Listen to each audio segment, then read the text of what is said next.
And good morning, everybody. Welcome. Hot Takes Goodman and Renck. Troy, how are you this morning? Doing great.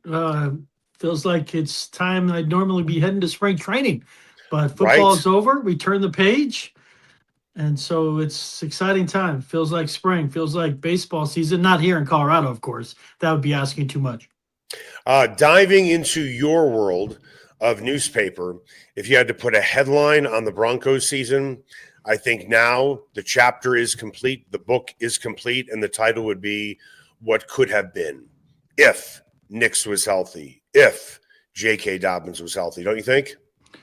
I mean, in terms of reaching the Super Bowl, they weren't beating Seattle with either of those guys for me. But in terms of reaching the Super Bowl, absolutely. And you saw the remorse and regret from namely defensive players last night on social media.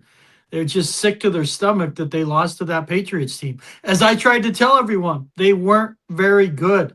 Yeah. They played the world's softest schedule, and their coaching was horrible along with their execution, and they got their ass kicked to the surprise of nobody who's watched both those teams all year. I want to tell you about the Sportsbook Bar and Grill. Yes, the football season is over, but we are ramping up quick for the playoffs, for the Nuggets, for the Avalanche, and then the Rockies, as you mentioned, are going to be starting soon enough. So if you're going to be watching sports, or if you're just looking for like a great lunch or a great dinner, you know, sometimes I'll walk in there at noon and the place is packed because people go in there just to have lunch. It's more than just a great sports bar. They have an outstanding menu as well. They have 3 outstanding locations. You can check them out in Highlands Ranch, the DTC, or Parker. Go check out the Sportsbook Bar and Grill. Time now for the lead. The lead is presented by Sasquatch Casino, a family-owned casino that treats you like family. Well, I read your column from last week, so I will just double up and ask you about what happened in last night's game. Were you surprised at all by the way the game played out and then what we saw to be the final score? I mean, Seattle's defense, it wasn't the team we saw when they beat the Broncos in 48, but it's very similar. Just aggressive. They pressure without having to blitz. Right. And the weakness of the Patriots was their offensive line. The only way that New England was going to be in that game is if Sam Darnold turned the ball over. And he tried to the first quarter. Right. He threw 3 or 4 passes that could have been – his first 6 passes, 3 of them could have been intercepted. They weren't. And he ended up having no turnovers in the entire postseason. Right. But I was not surprised. The one thing that did was jarring, and I know he's your guy, so this is hard.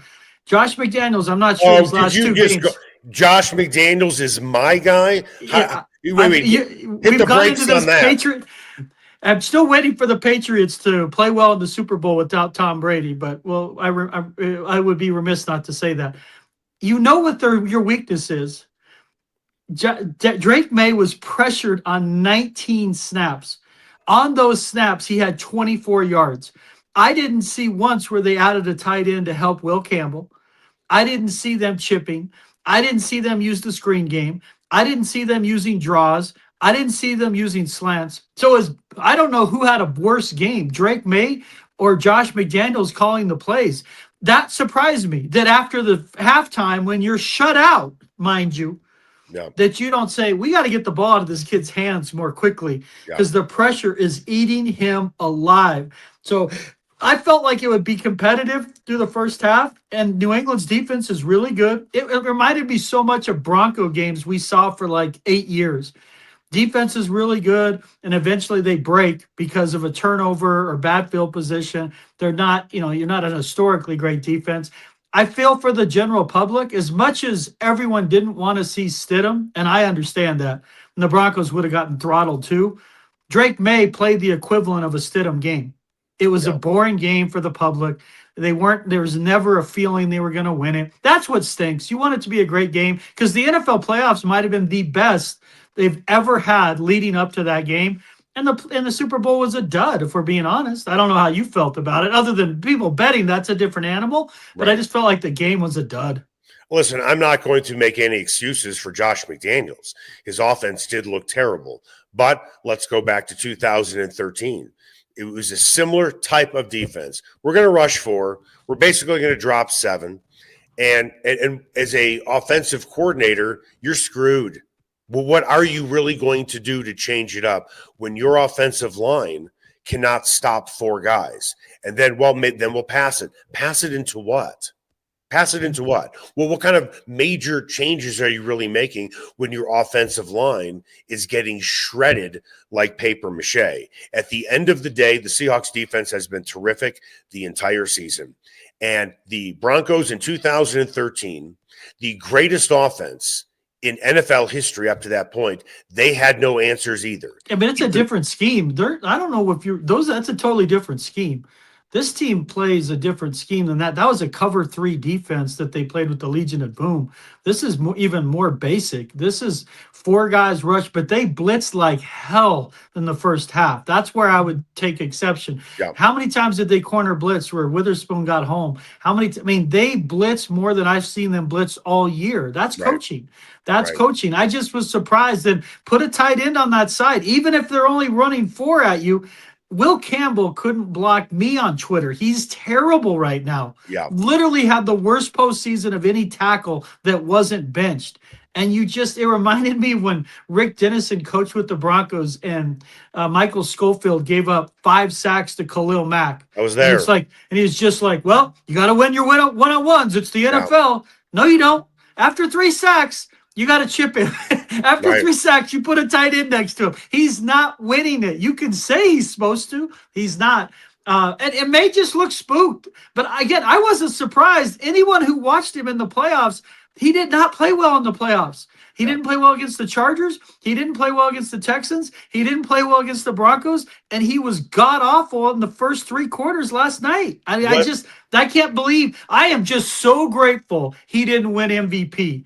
Because that would look like Barry Larkin winning it over Dante Bichette back in 95. That MVP would look like an outlier if you watch Stafford and you watch Maye and you watch those 2 against that same defense. I will make it more recent and make it more local. It would be the equivalent of when people did not vote for Jokic for MVP, gave it to Embiid. It was the same thing, right? Yeah, but Embiid's really good. Maye's not that guy. He's not yet. Embiid, for whatever you think of him, he's a star player. Maye's not a star player. Again, I just don't think people realize how easy their schedule was. Their 2 biggest wins at Buffalo. Okay, Buffalo did not meet expectations, but any win there is good.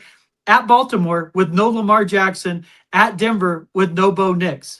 It was like a whack team that got in. It reminded me of when Hawaii with Colt Brennan played Alabama in a bowl game. Right. You're like, oh, they would have been 6-6 in the SEC. Like, that's what it reminded me of. And I will be fair, the Broncos schedule was second easiest.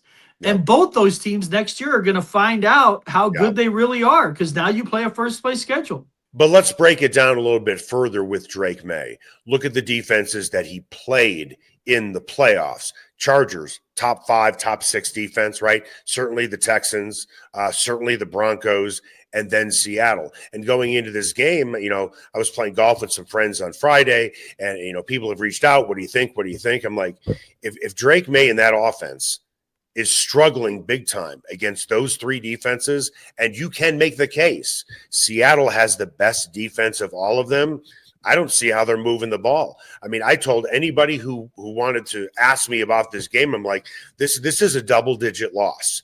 Easy for the Patriots. I bet on it and won on it because of it. I mean, one of the parlays that I won, I gave up 9.5 points, and I didn't even think twice about it. That was one of the easiest bets I made. As a matter of fact, I made that bet 5 minutes after the NFC Championship game. To me, that was as obvious as you can imagine. I thought of going as high as like 13, 14 points, but I'm like, that's just a little bit too aggressive. 9.5 points I feel comfortable with. But to your point about the MVP, it would have made a lot of people look foolish for sure. I'll be curious to see. I'm not going to be listening to WEEI radio anytime this morning out in Boston. But I even think that they out there realize that despite all the criticism of who they played, and again, you can't control that, those people out there defended it. Now that we saw this butt kicking in the Super Bowl, forget about defending it. I think they have now come more to my side, your side, everybody's side. Yeah, maybe you're right. I mean, look at the teams that we faced. We faced a Broncos team with no Bo Nix. We faced a Chargers team that didn't have their starting 2 offensive tackles, and they were missing their starting running back and Maye and Hampton. And then you have the Texans who are missing their top wide receiver. I mean, can you get an easier path to the Super Bowl? And then you face a Seahawks team that was loaded, not really that injured, and it was an absolute curb stomp. Where if I'm a Patriots fan, I'm almost thinking, I'm looking forward to next year, but how good is our team really? Yeah, and I'm not trying to kill Drake Maye. I love the kid's potential, so I want to be fair to him. He, like you said, he can only play the schedule in front of him, and he was brilliant this year, especially when compared to last year. But it's just like in baseball, they call it padding stats, where you're hitting against a bunch of fifth starters. Then you get in the playoffs, you don't face those guys. And against good defenses this year, he really struggled. And again, if we're being honest, if CJ Stroud didn't have like LASIK surgery after the game against them, he played the worst game by a quarterback I've ever seen, the worst half. If he's even functional that night, the Texans beat the Patriots. Drake Maye, I think, fumbled 10 times in the playoffs. He got sacked, Eric, 21 times. Right. That's what people are like, oh, it was a bad game. No, it was a bad postseason. Yeah. He had 86 yards passing against the Broncos. He made 2 plays.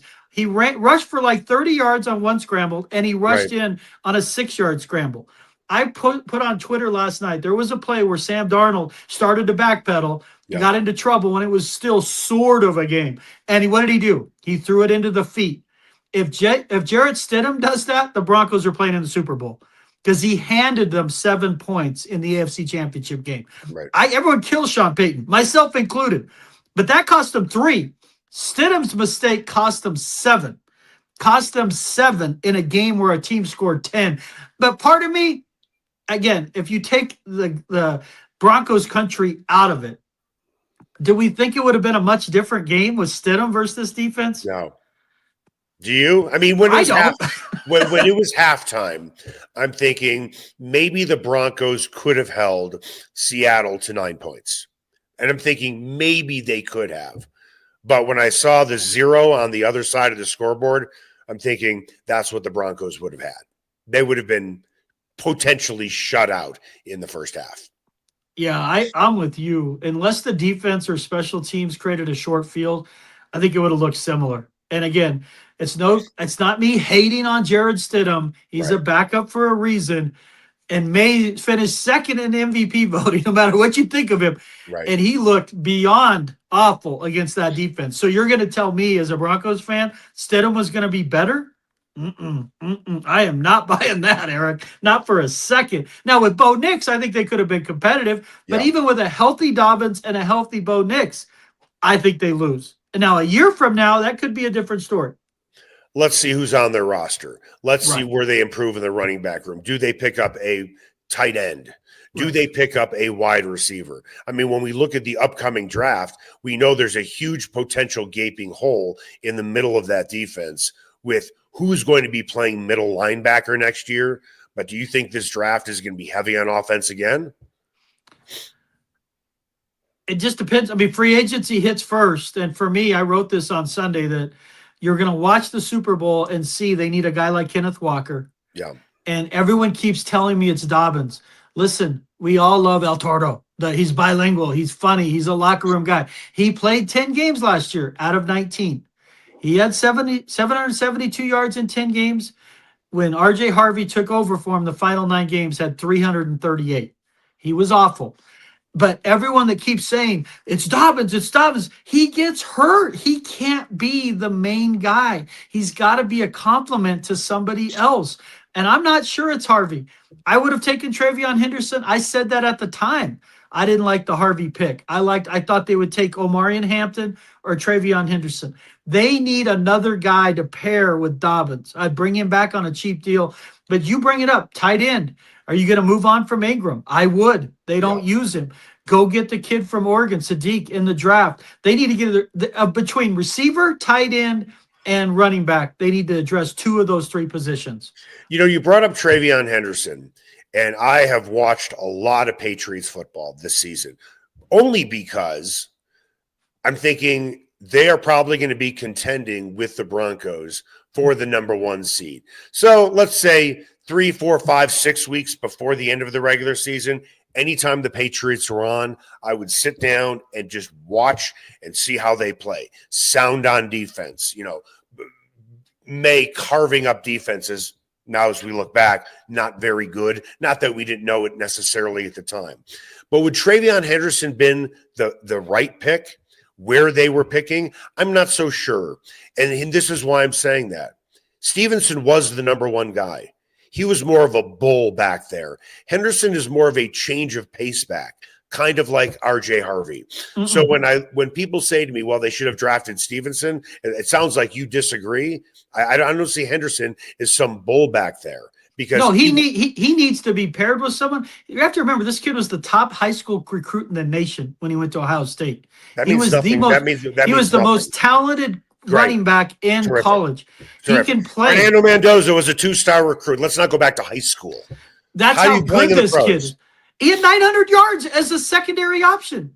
900 yards rushing as a secondary option. Oh, and by the way, he was the best catching running back in the draft. Way better than Harvey. Better than Harvey. That's why I thought that's why I would have gotten him. You could have drafted him and paired him with Dobbins. That's a more natural pairing. Because Henderson has been a lead back. He's been a co-star with the kid that with the Browns now that was from Ole Miss. So he's done that, and he's been the best back out of the backfield. All those pieces fit. Hampton I like too. They didn't like Hampton. I learned that right leading into the draft, that they're like, hey, I was getting told by sources they don't like Hampton. I think that was a mistake. I liked Hampton too, but I just think when you trust guys who get hurt all the time, what do they do as they get older? They get hurt. Right. Dobbins is really good, but he's not going to play 17 games. I agree with you. I want to go back to Henderson really quick. So if we're going to say that who did the Patriots play, right, then don't you need to factor in Henderson's numbers there? Who did he run against? Who did he catch balls against? Because what matters to me is, and I'll use basketball as an example, who are you playing with 5 minutes to play in the game? That's who your starters are. Who are you playing with 5 minutes to go when they're leverage minutes? In the playoffs, and certainly last night, Henderson was barely on the field. It was Stevenson. Stevenson is a guy who has speed, has power, and he catches the ball really well. Not better than Henderson. He's not better than Henderson. Henderson's a rookie. I mean, it was just, I get it. I'm not saying he's a superstar, but you tell me, would you rather have Henderson on this team or Jahdae Barron? I would rather have Stevenson. Even though that wasn't a choice. I was going to say, he's not available. We're not arguing that. Stevenson's better than Henderson right now. They just pairing Henderson with Dobbins made so much sense. Right. And they obviously knew they had a real good chance to sign Dobbins, even when the draft was going on. If you're giving me a choice between Jahdae Barron and Henderson, today, of course I'm taking Henderson. Today. I took it at the day they drafted. Why are we taking a cornerback in the draft for the team that's strength is a defense? And he couldn't even get on the field. Played 5 snaps. Why do you think the quarterback's coach got fired at the end of the year? But as we talked about last week, before we paint somebody with a scarlet letter, L as in loser, B as in bust, let's give it a little time. Look at Garrett Bowles. Look at Nick Benito. Before we say, but they don't have time, Eric. The window to win's now. I agree with you. It's not fair to say that about Barron. He'd probably be fine. They don't have 4 years for him to figure it out. They need to win now. That's why it was a luxury pick when they made it.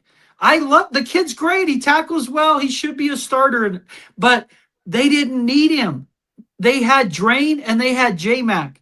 You took a third-string cornerback when you had offensive guys on the board, and it goes back to Sean Payton, overvaluing his own personnel. But I said that right when they did the draft, like, holy crap, he thinks Franklin and these guys are way better than the rest of us think. And it turned out to bite him. Right. They need, and Bryant might end up being fine. I'm just saying, you bring it up more than I am. You're great about it. They're in a window right now with Nix, because as soon as they pay Nix, it's going to get increasingly difficult to be consistently a contender when you pay that kid $60 million a year. And we will get into that in the next segment. Real quick, though, this is not going to be a political discussion, but what did you think of Bad Bunny? It was a good vibe. I just don't, it's not me. I'm not his audience. My kids liked it. Right. I mean, they're, 35 years younger than I am. They're like, that was cool. They knew a couple of the songs. I thought it was a good vibe. I literally just don't know any of his music. The only time I've seen Bad Bunny is when he's hosted Saturday Night Live. I'm being honest. Right. I just don't know his music. What did you think? I didn't know any of his music either. To me, he was entertaining. I thought it was a nice pick for him to do it. I think he represented, what America is, which is a melting pot of people. That's not a political statement. It was something that was different. I like that Lady Gaga was there, and there were other stars, Cardi B, that supported him. I thought it was incredibly cool. And if I read it correctly this morning, not to make a political statement here, I believe it was the most watched halftime show in Super Bowl history. Well, listen, the NFL in the next couple of years, every team's going to play an international game as part of their schedule. That's why they did it. Everyone's like, I can't believe they did it. I can. They want the international market. So what do? You put an international superstar on there. Right. I mean, again, is it for it's just, that's what people, it's not just for our audience. Right. It was a good vibe. I don't listen to that music, but they weren't trying to attract me. They're not trying to attract me.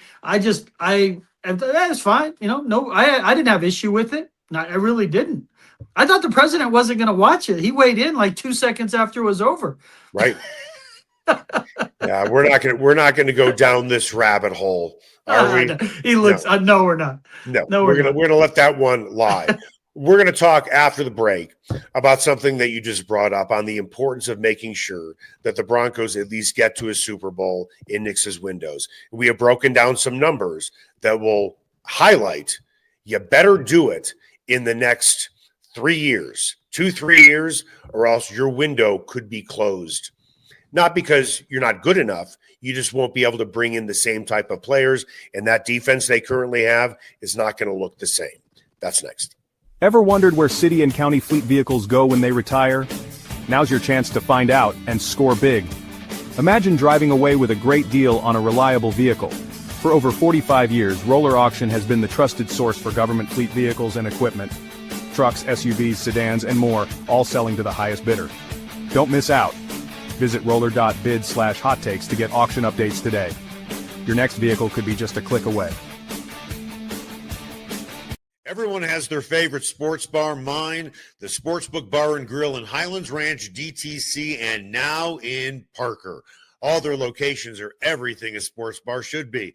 An upscale menu with 12 different burgers, outstanding wings, and my favorite, the Philly cheesesteak egg rolls. They've got every game on the NFL Sunday Ticket, MLB Extra Innings, NHL Center Ice, NBA League Pass, plus soccer, rugby, and UFC.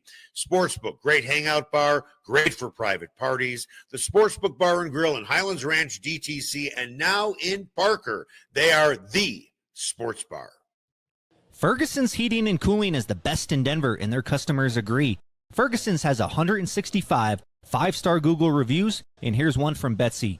Highly professional, prompt, and honest.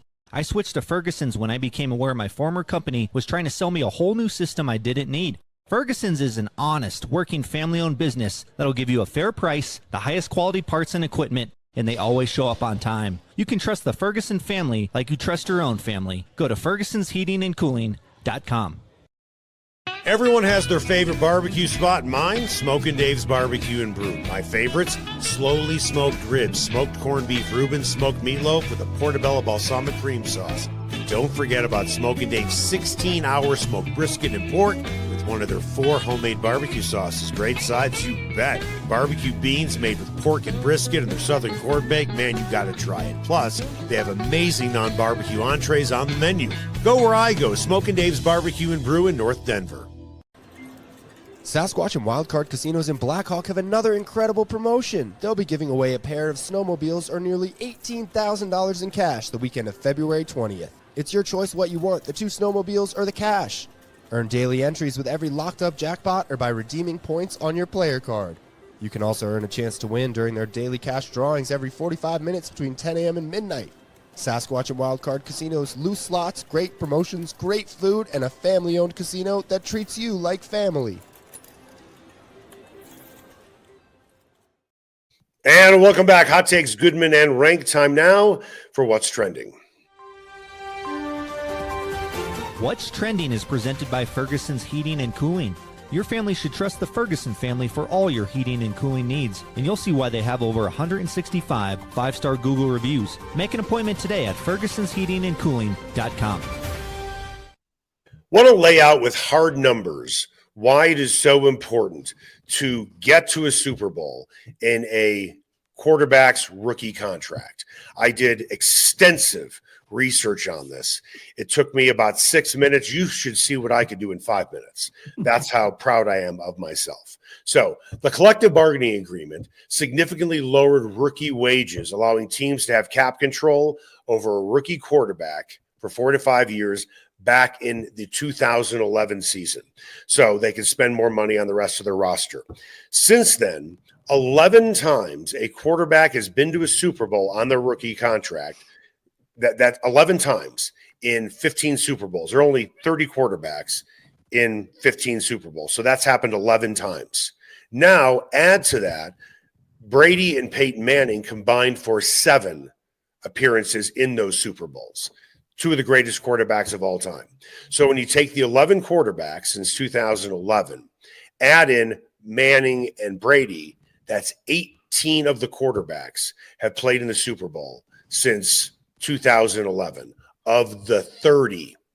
And right now, outside of probably Mahomes, you don't have a Manning or a Brady. And that is what, to me, makes it so imperative that the Broncos do it with Nix. And who knows, it could be next year, but let's see how they improve the roster. Yeah, I mean, the numbers bear it out. Once you start paying other guys, Sean Payton lived this with Drew Brees when he got a big extension. They got really bad really fast. I think that's when they were, 7-9, 3 straight seasons. It was right in there. It's hard. If once you pay the quarterback, you have to start hitting on the draft. Like I'm talking 3rd round, 4th round, 5th round, kind of like the Rams and how they rebuilt, or maybe like the Seahawks, how they rebuilt around Russell Wilson. I digress. Well, you know what? To think about the guys in yesterday's Super Bowl who were picks because the Broncos gave them picks for Russell. Witherspoon's a perfect example. He should have been MVP. Yeah. He got robbed of what would have been a strip sack that they called that an interception. He would have had 2 sacks and a strip sack fumble. He should have been the MVP. There were at least 3 guys in yesterday's game who came to Seattle by way of Broncos draft picks who had a significant role in yesterday's game. Yeah, Cross was one, the right tackle. But to your point, once you pay Bo, it's going to be hard. I'll say this, though. I don't know if it would be much harder offensively because that's kind of what they look like offensively now is that they lack weapons. They spend on one receiver. Now, again, you're going to see here starting in the next couple of years a transition in the offensive line where my guess is I love the guy, but they're going to move on from Powers and move Palczewski in there. At some point, they're probably going to move on from McGlinchey. So you're only paying Bowles. I mean, one of those 2 tackles probably won't get paid. So that's where you start seeing it. And it's fine if those guys are functional and they're not making money. But every time you do that, it's a little bit of an erosion. You take a really good player and a little less player for a lot less money, and it just cuts hard. But you bring it up, you're not going to be able to pay 2 edge rushers, Zach Allen, Pat Surtain. That's why we also are they going to pay J-Mac? Well, we think so, but you can't pay everybody. Like the cap doesn't work that way. So these next couple years are huge for Nix, and this specifically next year because the Chiefs aren't ready to get back into the group. They're not that team yet. Yeah. But if Baltimore figures it out with Lamar Jackson or Josh Allen and the Bills figure it out, there's 2 or 3 teams out there. Joe Burrow with the Bengals, I'm not as worried about because they're the Bengals. But there's 2 or 3 quarterbacks out there that we didn't see in the postseason this year, Mahomes, Burrow, and Jackson specifically, that this is the window. This is the window, and I think with Davis Webb more involved in the offense, who knows where it's going to land on the play calling. This is a chance for us, Eric, starting next season to get a better idea of what Bo Nix's ceiling is. Do you think the Broncos, after this upcoming season, are going to give Bo Nix a new deal? And this is why I'm asking, because they can, and then kind of put his contract on the clock, or do you think they wait so they can keep bringing in players, right? The problem is that if you wait, let's say the top 5 quarterback average is, let's say, $42 million right now. 2 years later, it's going to probably be closer to $48 million, $49 million, might even cross over at 50. Now, granted, the salary cap is going up. So if you are the Broncos, how would you approach Nix's contract? Now, it could be an extension where, the next 2 years, and then it really kicks in the following year. How would you approach this? I think they're going to wait. I believe they're going to have to see what it looks like next season. If he puts up a season, even if it's comparable to the first 2, I believe they're going to pay him, because he still wouldn't be making the big money in his 4th season. Correct. You would give him the signing bonus, and his base salary in his 4th and 5th season would still be, in my guess, extremely low. One of the advantages of the Walton Penner Group is they can use that signing bonus money up front to bring down the base salary. So if he plays anything like he has these first 2 seasons, my guess is they extend him after next season. Now, if he regresses and they go 8-9 and it doesn't, it's 20 touchdowns and 17 picks, I don't think they pay him. But I believe he continues to trend upward. I just don't know what that ceiling is. I like Bo. I do. He's been really good for him. He's got a lot of the franchise quarterback traits, leadership, durability, save for one injury here at the end. It's just he's got to get to the point where he's more consistent. That's all. You saw it. I mean, his first 3 quarters of games, probably 10 of those games were, just not great. And then the 4th quarter, he's playing out of his freaking mind. And that's a great quality, but you can't pay $60 million a year for that. It's got to look it's got to be a little more like this than doing this. Not to get off on a tangent here, and it's going to sound like a hot take, and I know that this is the title of the show. If Bo Nix regresses to 20 touchdowns, 17 interceptions, the team doesn't make the playoffs, and the offense isn't good, Sean Payton's not the coach anymore. Yeah, I think he'd have one more. I think he'd have one more year, but it would be going into a lame duck year. And I don't think Sean Payton wants to go into a lame duck year. I don't think Penner wants him to go into a lame duck year at all. And I'm sure Sean Payton will say, I want to be the highest paid head coach in the league as well. At one point he was. But if the offense regresses, and I don't expect it to regress, I'm not suggesting that, but just, worst case scenario here, he's healthy, offense doesn't look as good, they miss the playoffs. The best case scenario for Sean Payton is going into a lame duck year, and maybe Davis Webb does become the head coach. But we don't need to go that far down the road. I'm just putting this out there. Yeah, I think they would give him a year, but yeah, it would be interesting because Penner his expectations are so high. Yeah. And if you step back, what would that look like, and how would Sean take it if Penner said, "Hey, I just want to tap the brakes on any contract talks"? Yeah. How would Sean Payton take that, given what he's done these first few years as a Broncos coach? That's why this upcoming year is so fascinating. They've created these expectations, Super Bowl or bust. It's all out there. And now you're framing that with, what are they going to do with the play calling? A much tougher schedule. Like, what does it look like now? And Peyton's did a great job to put them in position where they are so relevant again. But yeah, that's a conversation down the road, but it could get really greasy if things go sideways next year on the future of Bo and his contract, the future of Peyton, and long-term future, I should say, of Peyton. That would get really fascinating. With that, do you think Bo would be willing to take a hometown discount? And what do I mean by that? Hold on, let me finish. Whether you believe Tom Brady is the greatest quarterback of all time, that's a great debate. I mean, I'll have people who are friends of mine who have played football will tell you Joe Montana is the greatest quarterback of all time. Look at what he did in the Super Bowl: 11 touchdowns, no interceptions, 4 for 4, so on and so forth. And I do find it amusing that people are now saying, well, the Patriots have now lost the most Super Bowls in NFL history. Yeah, but they got there. Okay. Yeah. It's the old Cindy Crawford mole routine. She's hot butt, right? So with that, I'll tell you one thing Tom Brady did do, which made him smarter than everybody else. He is in that conversation as the greatest of all time because he never had to be the highest paid quarterback in the league. It wasn't that important to him. And let's not go down the road. Well, his ex-wife, she was a supermodel and she made a lot of money. So she balanced out. Listen, Tom Brady was making plenty of money through endorsements and everything else. Point is, unlike most quarterbacks, he decided, I would rather take less so we can have a better roster. I think Patrick Mahomes has tried to do the same thing. But those are the only two guys that I can truly think about that are that elite that have said, I don't have to be the highest paid guy.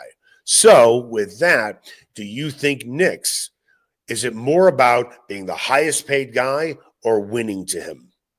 I mean, if I had to guess today, he's going to want to get paid. I'm sure he'll want to get paid, but is he going to say, I need to be the highest paid guy? I think that's going to be the target. I mean, but he won't be the highest paid guy. He just won't be. And I like Nix. He's not good enough to be the highest paid guy. He's going to come up at the same time as Caleb Williams, Jaden Daniels, Drake Maye, all guys drafted in front of him. I'm going to throw it back to you. Wouldn't you think? Now, again, the timing of this matters. That's where people get weird about free agency. Yeah. Let's say, and I doubt it would be Jaden because he's hurt. Let's say Caleb Williams gets paid after next year. Well, and the Broncos don't do it with Nix. Well, if they wait a year, to your point, then Bo Nix is going to be in line to make more than Caleb Williams. That's how free agency / leverage in contract works. So I just think that number is going to be big regardless. He may not be the highest paid. It's going to be a big number, and I'll tell you where it comes from.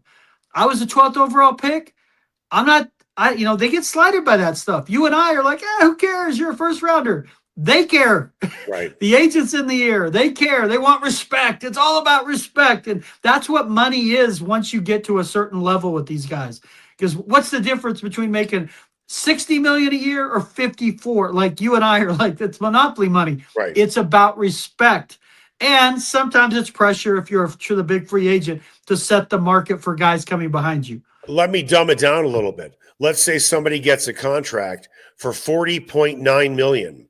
I'm happy with the 0.9. Just give me the 0.9. I'll take the 900,000. Right. I'm more than fine with the 0.9. Before the playoffs began, how would you have ranked that quarterback class before the playoffs began? And I'm saying that specifically because of the season that Drake Maye did have. Now that we've seen him go through the playoffs against much tougher competition, meaning defensively, I think some of the luster is off that shine. So before the playoffs, how did you rank those four guys, and how do you rank them today? Yeah, it's weird because Daniels was such a miss this season. For me, he's been my one in that class. Well, he barely played. So I would rank them based on – No, what would you rank them before the playoffs and now? Those top guys? Those top four guys. Yeah. So Maye, Daniels, Williams, and Nix. Before and after. Give your before. I'll give my before. Then we'll both give our afters. I don't think my before the playoffs would be Caleb Williams. I would have Maye ahead of Nix, and Nix as again. Daniels is not in the playoffs, but I would have Nix fourth in that group, and he would still after the playoffs be fourth in that group. And it's only because the ceiling of these other guys, I think, is higher right now. And I say that as someone who's been really bullish on Nix. So mine really doesn't change. Caleb Williams, from a talent perspective, is one. Maye, I'm going to give him credit because he was absolutely insane. Whether it's schedule, we can put all the qualifiers on it. He was better than Nix this year. You got to be honest about it. And then third is Daniels he's just a better version of Nix. He wasn't this year. So I'll just say because Daniel was hurt, and I would say my ranking was Williams, Maye, Nix, Daniels. Okay, so with But that, coming out of it, let me go next. With that, I would have gone Maye. I probably would have gone actually Nix second, then Williams, then Daniels.